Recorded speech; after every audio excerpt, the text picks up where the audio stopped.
So Taurus, the new moon of last week, which is still pulsating around the heavens this week, is urging you to look beneath the surface at what may need to evolve and transcend in your situation.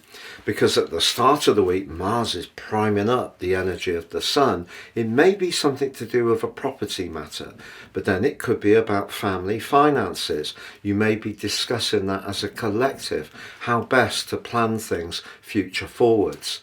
But there is an opposition this week between the energy of Jupiter in the second house and Mercury in the eighth. They're both in retrograde. And the energy of a Mercury-Jupiter opposition can actually make us a bit impulsive.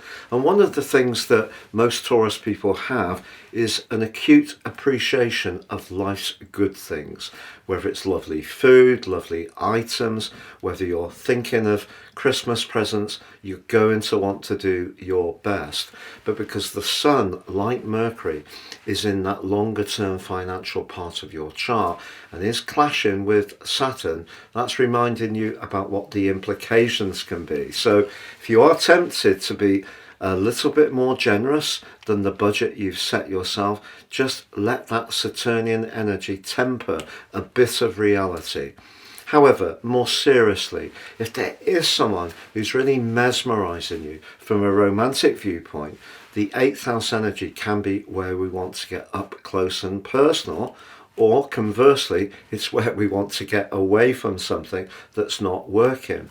But I do think that the glorious link between your ruler Venus and Neptune at the start of this week can be very magical. So if there is someone that you're finding yourself very drawn to, but also you feel that there is something deeper, some kind of spiritual connection, then that could be something to really enjoy. Now, if you do need to think about some financial advice or planning and get some other perspectives, the Mercury Cazimi on Friday can certainly help you, and an advisor could provide some very shrewd insights. Conversely, it could be you who's using your knowledge to guide someone you're close to. But then your ruler Venus climbs to the very top of your chart and applies to Pluto.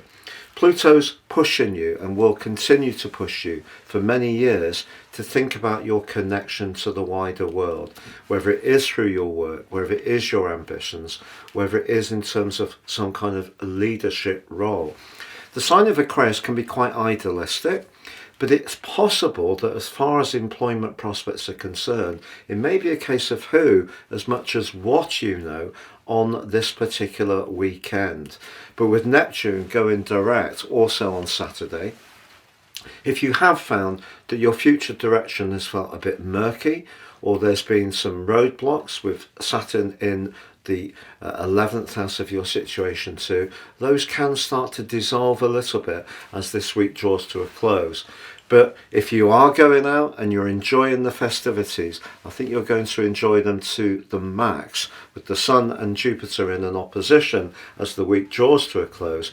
So even if you are on some kind of strict diet, you may find that temptation calls out to you. You can get your free gift of your Zodiac General, Love, Chinese and Vedic written forecast when you order your personal 2025 forecast below, which has 30%